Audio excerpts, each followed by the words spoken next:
Tamamız.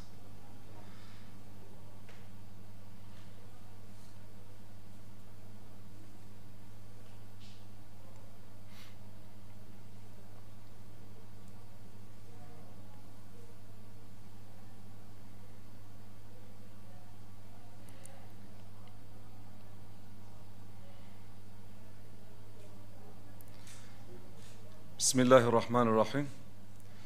Değerli basın mensupları ve ekran başında bizi izleyen kıymetli vatandaşlarımız, sizleri sevgiyle, saygıyla, muhabbetle selamlıyorum. Partimizin düşüncelerini paylaşmak adına karşınızdayım.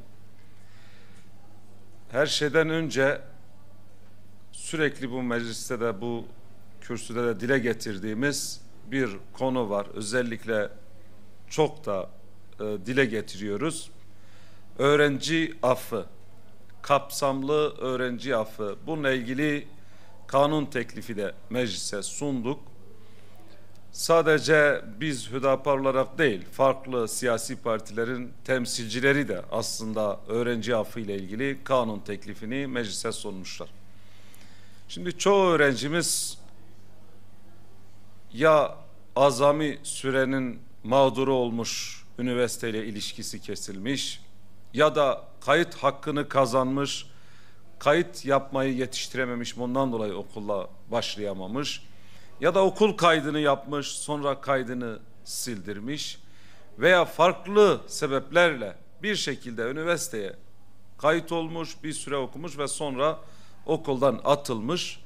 Bu konuda özellikle sahte belgecilik ya da uyuşturucu, böyle yüz kızartıcı bir suça karışmayan, bunun dışındaki tüm öğrencilere yönelik kapsamlı bir affın olmasını bu mecliste, bu kürsüde çok dile getirdik ve dile getirmeye devam edeceğiz. Hemen hemen her gün bu konuda bu öğrencilerimiz, bu gençlerimiz bize başvuruda bulunuyorlar ve istedikleri, talep ettikleri de okul okumaktır. En doğal, en temel hakkı olan üniversitelerine tekrardan kayıt yapıp ve o okudukları bölümü tamamlamak istiyorlar. Ve maalesef çoğu gencimiz de bir umut bekliyor. Bir sonuç çıkacak mecliste, biz de okulumuza devam edeceğiz diye. Ve bundan dolayı bu gençlerimiz ne bir yuva kurabiliyorlar, ne evlenebiliyorlar ya da ne de bir iş kurabiliyorlar. Çünkü tamamen bu öğrenci affına odaklanmış durumdadırlar. Biz de bu vesileyle çağrımızı yineliyoruz. Tüm milletvekillerine ve tüm yetkililere çağrımız şudur. Bu öğrenci affı bir an önce çıkarılmalı. Mecliste genel bekleyen, daha doğrusu kanun teklifleri genel kurula getirilmeli ve bir an önce öğrenci affı kanunu çıkarılmalı. Özellikle de çağrımız şudur. Meclis tatile girmeden önce, yani Temmuz ayına girmeden önce bu öğrenci affı kanunu çıkarılmalı. Gençlerimize bu yönüyle bir müjde verelim. Yani bu konuda tüm yetkililer elini bu taşın altına koymalı. Bu öğrenci affının olması çok da zaman isteyen bir şey değildir. 2-3 saatle belki en fazla bir çalışma yapılsın. Tüm siyasi partiler de gerekirse bu konuda fikir beyan etsin ve kapsamlı bir öğrenci affı meclis tatile girmeden önce çıkarılsın diyoruz. İnşallah bu konuda sesimiz ilgili yerlere ulaşır ve bu konuda bu kanun mecliste, bu teklif kanunlaşır diye temenni ediyoruz. Bu vesileyle de bizim de kanun teklifimiz var ve eğer genel olarak milletvekillerimiz bu konuda desteklerlerse inşallah kapsamlı bir af çıkacak ve gençlerimiz tekrardan üniversitelerine, okullarına kavuşacaklar diyorum.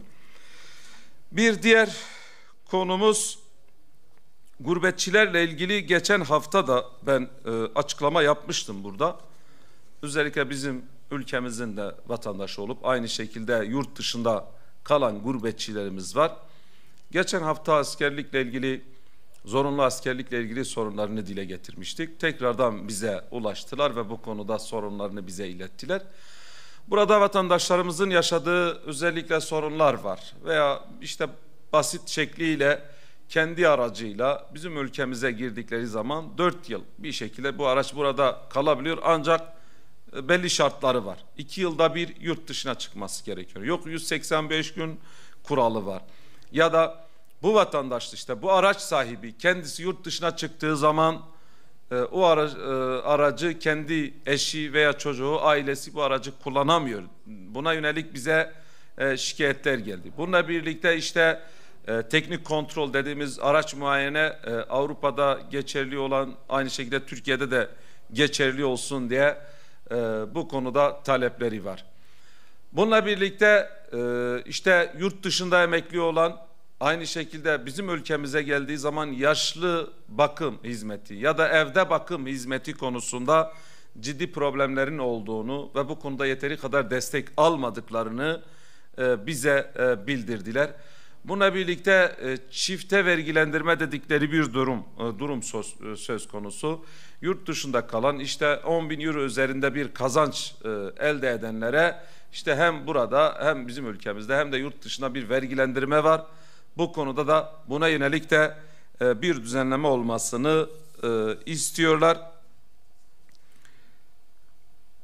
Bu yönde biz de bu vatandaşlarımızı bu vesileyle bu sorunlarını burada dile getirdik. Bu gurbetçilerimizin kendi ülkelerinden kopmaması, kendi köklerinden kopmaması, kendi akrabalarından kopmaması adına bu talepleri göz önünde bulundurulmalı ve gerekli düzenlemeler yapılmalıdır. Bu yönden en azından bu vatandaşlarımıza bazı konularda mağduriyetler yaşatılmamalı. Yani bir araç giriyor, ondan sonra çıkışı yapması lazım. Gereksiz bir yerine yorgunluk, gereksiz yere bir masraf yapılıyor.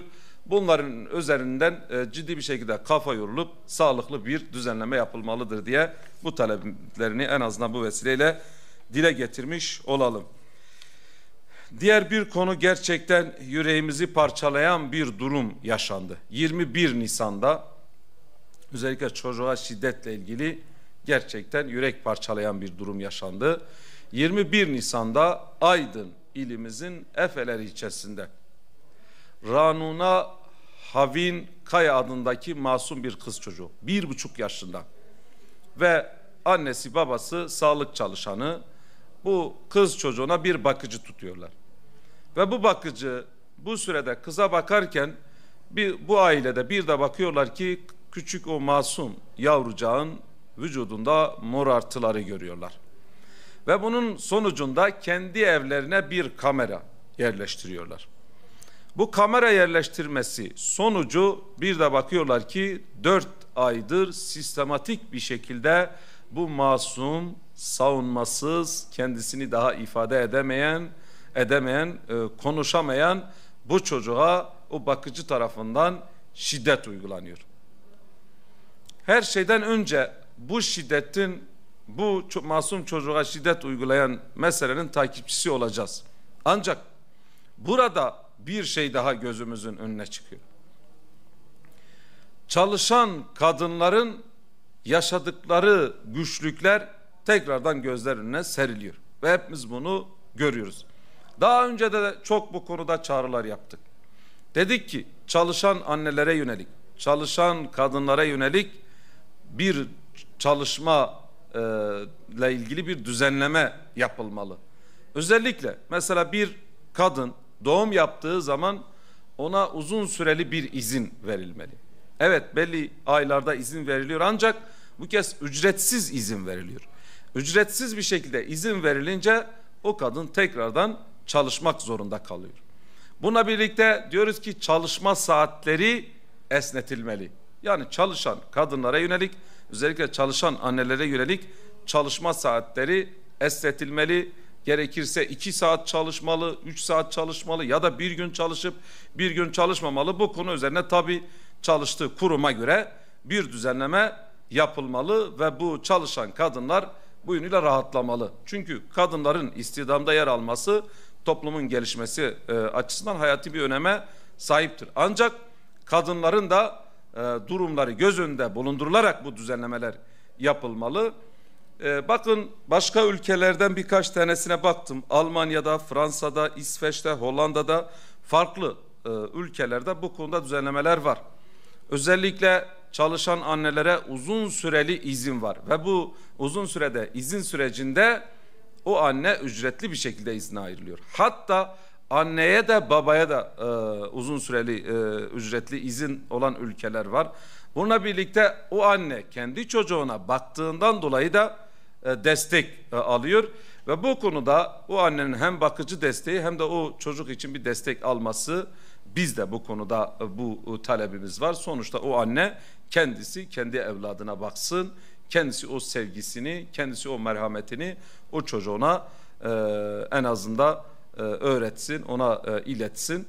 Bununla birlikte biz 2025 yılı aile yılı diyoruz ve nüfusumuzun tehlike olduğunu artık hepimiz görüyoruz. Şu an nüfusun kendini yenileme hızı olarak 2.1 iken bizim ülkemizde şu an 1.51'e düşmüş ve bu da ciddi bir tehlike arz ediyor. 2025 yılı aile yılı diyoruz. Çocuk sayısı artırılsın diyoruz ve her şeyden önce aile yılının sağlıklı bir şekilde yürümesi ve neslimizin, nüfusumuzun artması için de her şeyden önce çalışan kadınlara yönelik düzenlemeler yapılmalı ve hiçbir şekilde bir kadın sırf evini geçindiriyor, çocuğuna bakıyor ve bu konuda bu endişeden dolayı da çalışmak zorunda bırakılmasın.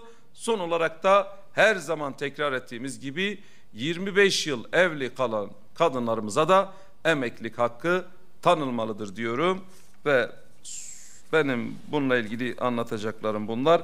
Son olarak tabii geçen hafta Şanlıurfa ve Adıyaman ilimizde bir don felaketi, daha doğrusu dolu felaketi yaşandı. Biliyorsunuz Şubat ayında Çukurova bölgesinde zirai bir don felaketi yaşandı. Ondan sonra Nisan ayında Malatya, Elazığ bölgesinde 36 ilimizi ilgilendiren, etkileyen zirai bir don felaketi yaşandı. Bu Mayıs ayında da maalesef çiftçilerimize ciddi zarar veren dolu felaketi Şanlıurfa, Adıyaman bölgesinde yaşandı. Bu doluların büyüklüğü neredeyse ceviz büyüklüğünde, özellikle meyve ağaçlarını ciddi bir şekilde tahrip etti, zarar verdi ve bu yönden dün Meclis Genel Kurulu'nda bu zirai don felaketiyle ilgili bir komisyon kuruldu. İnşallah bu komisyon bu vesileyle sadece işte Çukurova veya Malatya, Elazığ bölgesi değil de bu dolu felaketinden de etkilenen Şanlıurfa ve Adıyaman ilimizde de bu zarar ziyan tespitleri yapılmalı. Çiftçilerimizin mağduriyetleri giderilmeli, borçları ertelenmelidir diyoruz. Çünkü çiftçiler bu memlekette hazine gibi korunmalıdır.